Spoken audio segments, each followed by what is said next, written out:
Assalamualaikum students, welcome in channel linguistics with Iran. Hope you all are fine.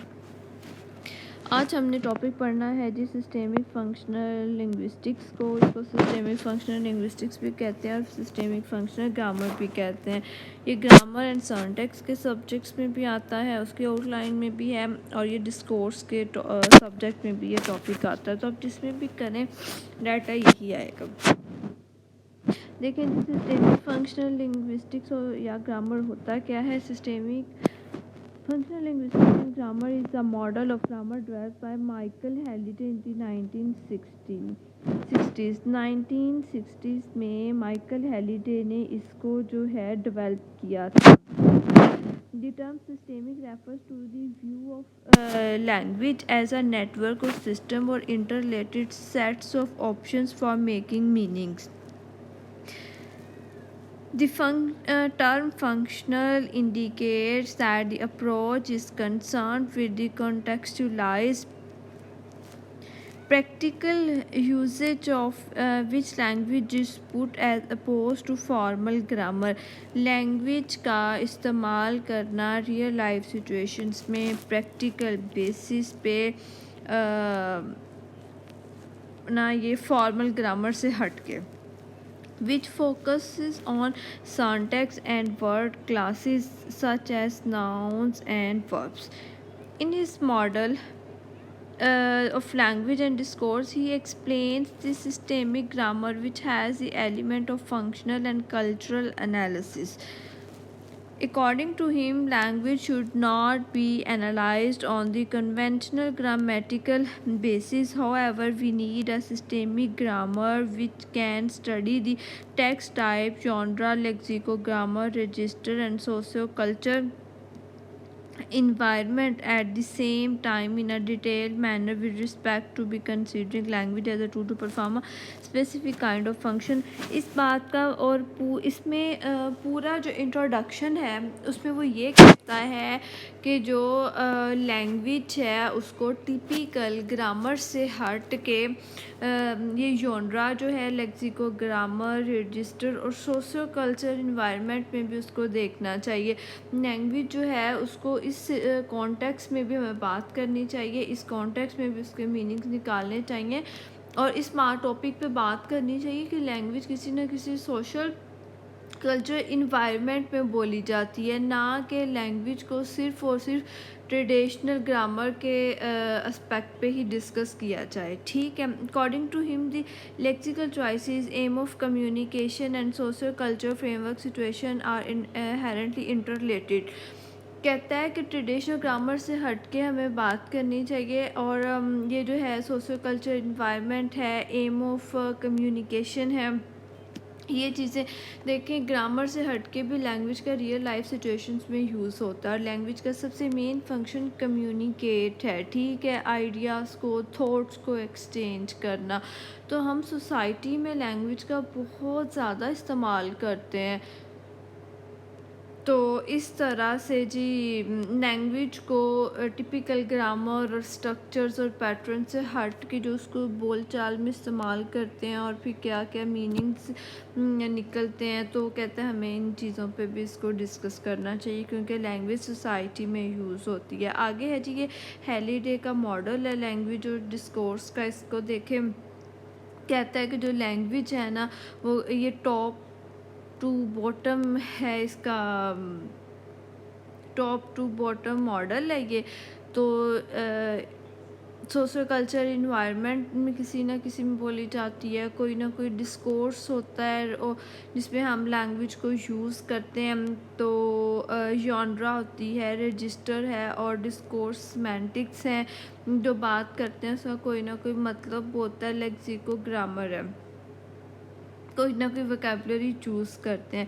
देखें जी जो social structural environment है वो क्या होता है। जॉब एप्लीकेशन है टू एन इंटरनेशनल फर्म, जब भी किसी लैंग्वेज को यूज़ करना है वो कोई ना कोई सोशल कल्चरल इन्वायरमेंट होगा। अगर आप पाकिस्तान के सोशल कल्चरल इन्वायरमेंट में किसी इंटरनेशनल फर्म में एप्लीकेशन लिख रहे हैं, आप नेशनल लेवल पे लिख रहे हैं, पाकिस्तान में लिख रहे हैं, बाहर के मुल्क में लिख रहे हैं, तो आपको पता होगा कि उस कंपनी का क्या लेवल है, उसका क्या काम है, उसकी क्या रिक्वायरमेंट है और किस तरह की वोकैबुलरी है, किस पैटर्न के साथ आपने ना जॉब एप्लीकेशन लिखनी है। प्रिंसिपल को स्कूल में एप्लीकेशन लिख रहे हैं तो आपको पता है पाकिस्तान में बैठ के लिख रहे हैं कि बाहर के मुल्क में लिख रहे हैं, कहाँ पे लिख रहे हैं, क्या पैटर्न है, क्या सोशल बैकग्राउंड है और कौन सी एप्लीकेशन आपने किस वोकैबुलरी के साथ लिखनी है। ठीक है, डिस्कोर्स अगर एप्लीकेशन लिख रहे हैं किसी कंपनी को, उसने एडवर्टाइजमेंट दी है, उसके आंसर में आप अप्लाई कर रहे हो, एप्लीकेशन लिख रहे हो, तो आपका डिस्कोर्स हाईली फॉर्मल होगा और पोलाइट होगा। योनरा जो एप्लीकेशन की योनरा होगी वो रिटर्न होगी।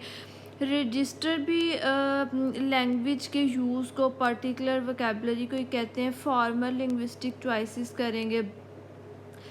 डिस्कोर्स और semantic meaning of the text in a certain situation. आपको पता है जी, एक कॉन्टेक्सचुअल मीनिंग्स की ना स्टडी होती है। ठीक है, तो जो वोकैबुलरी यूज़ करेंगे उसके मतलब हम उसी टॉपिक के अकॉर्डिंग ही निकलेंगे, जो टॉपिक है, जैसे एप्लीकेशन है, जो भी है। लेक्सिको ग्रामर है, लेक्सिको जो है वो वर्ड्स की स्टडी को कहते हैं। ग्रामर उसके हवाले से मज़ीद जो स्टडी है लेक्सिकल एंड स्ट्रक्चरल चॉइसेस, मतलब किस तरह के वर्ड्स चूज़ करेंगे आप उस रिटर्न वर्क में। देखें जी, ऊपर सोशियो कल्चर इन्वायरमेंट के ही अंडर सारा काम हो रहा है और सारा मॉडल है, तो ये लफ्ज़ काफ़ी आ गया, तो इसको अच्छी तरह से समझें कि ये क्या है। Social cultural environment is social and cultural environment in which language is used with the specific aims or function to perform. It is also relating the relations between language users at the time of language use. Relationship between language users. अब देखें, आप इस video को देखेंगे तो ये speaker और listener का रिलेशनशिप होगा, टीचर और स्टूडेंट का रिलेशनशिप होगा। घर में आपके, अगर आप क्लासरूम में पढ़ रहे हैं तो वो टीचर और स्टूडेंट का रिलेशनशिप है। ठीक है, घर में आपके पास कोई बच्चा है, आप उसको बहला रहे हैं, आप उससे बात कर रहे हैं, तो वहाँ पे आपका एम, और वो आपका भांजा या भांजी है, तो वहाँ पे आपका एम ऑफ कम्युनिकेशन चेंज है, उसको बहलाने का। आपका सोशल रिलेशनशिप चेंज है। ठीक है, क्लासरूम में टीचर से पढ़ रहे हैं तो वहाँ पे आप टीचर से जो बात करेंगे, और अगर आपने टॉपिक क्लियर करना है, कोई क्वेश्चन करना है, कंसेप्ट क्लियर करना है, क्वेश्चन करना है, तो वहाँ पे आपका लैंग्वेज के जो यूज़ है उसका एम ऑफ कम्युनिकेशन चेंज है, और टीचर स्टूडेंट का रिलेशनशिप भी चेंज है। Socio-cultural environment determines all the essential elements of a language use, for example, discourse, genre, register, linguistic choices and structure, behavior.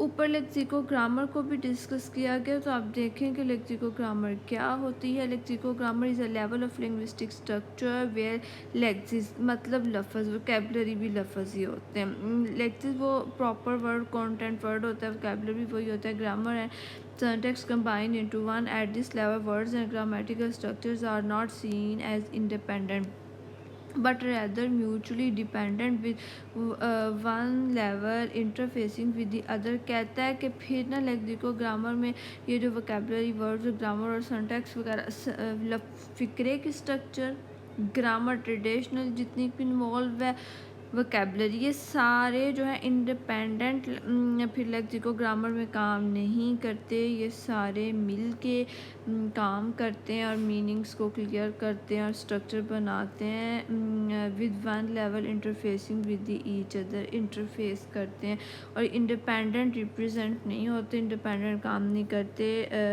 But rather mutually dependent, एक दूसरे के साथ जुड़े होते हैं और डिपेंड करते हैं।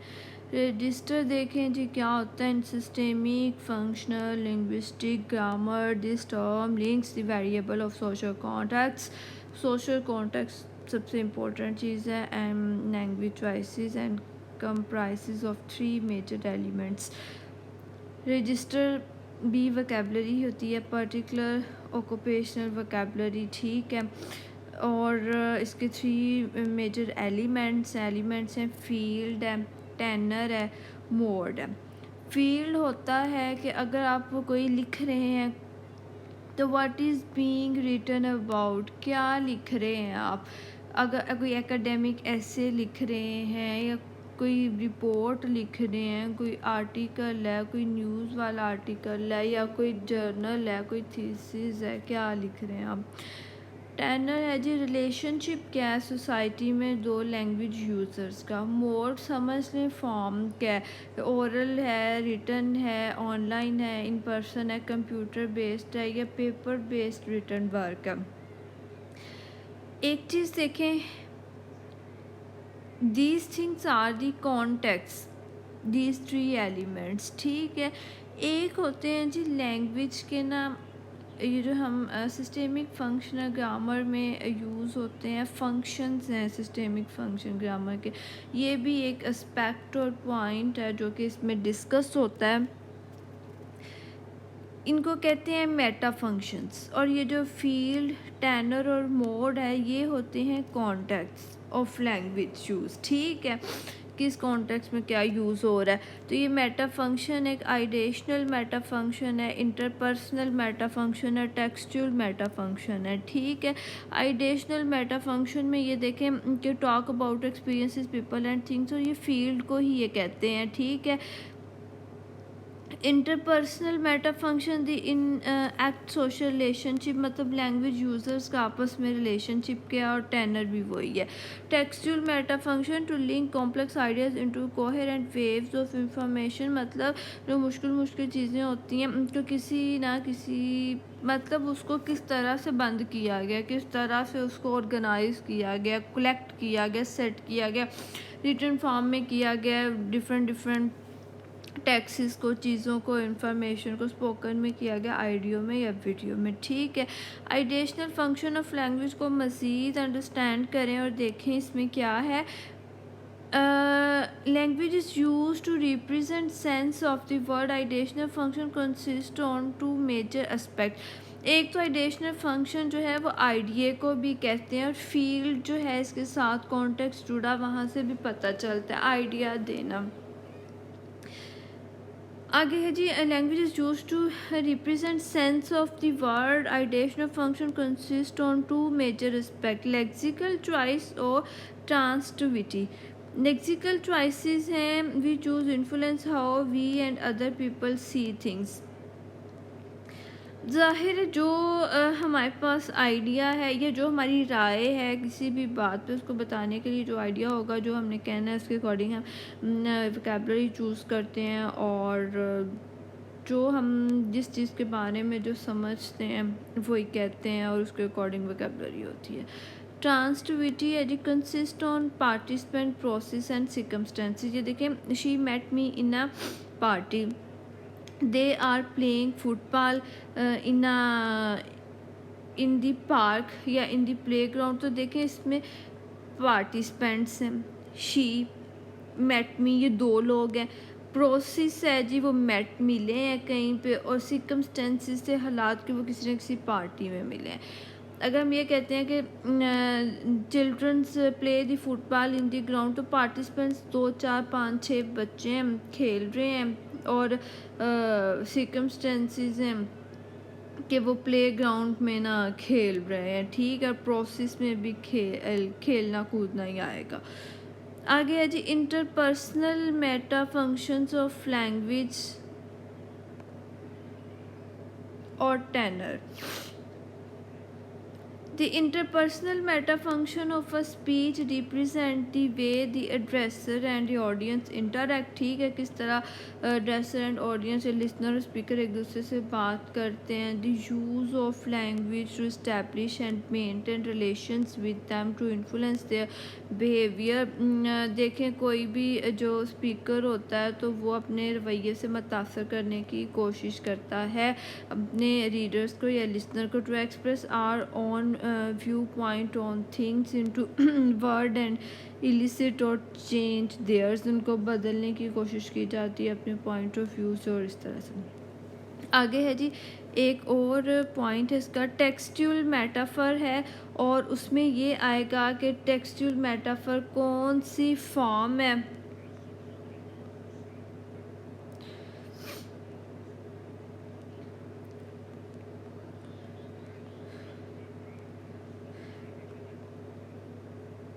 मेटा फंक्शन इसमें ये है कि जी रिटन है, स्पोकन फॉर्म है,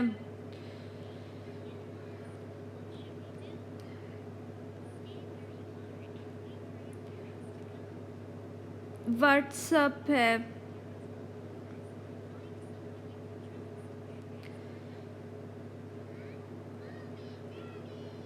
स्काइप कोई यूज़ कर रहा है, या उस पे कोई डिस्कोर्स प्रोड्यूस हो रहा है, या कंप्यूटर बेस्ड डाटा है,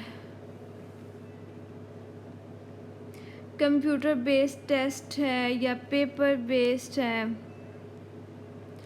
किस फॉर्म में जो है ना वो डाटा कलेक्ट, ये टेक्सचुअल है, किस फॉर्म में जो है ना वो टेक्स्ट पड़ा हुआ है, ठीक है। तो ये इसका ये था मतलब, ये लेंगे। तो this is all about this topic, systemic functional linguistics. तो don't forget to subscribe, like, share, comment and press the bell icon. Thank you very much students.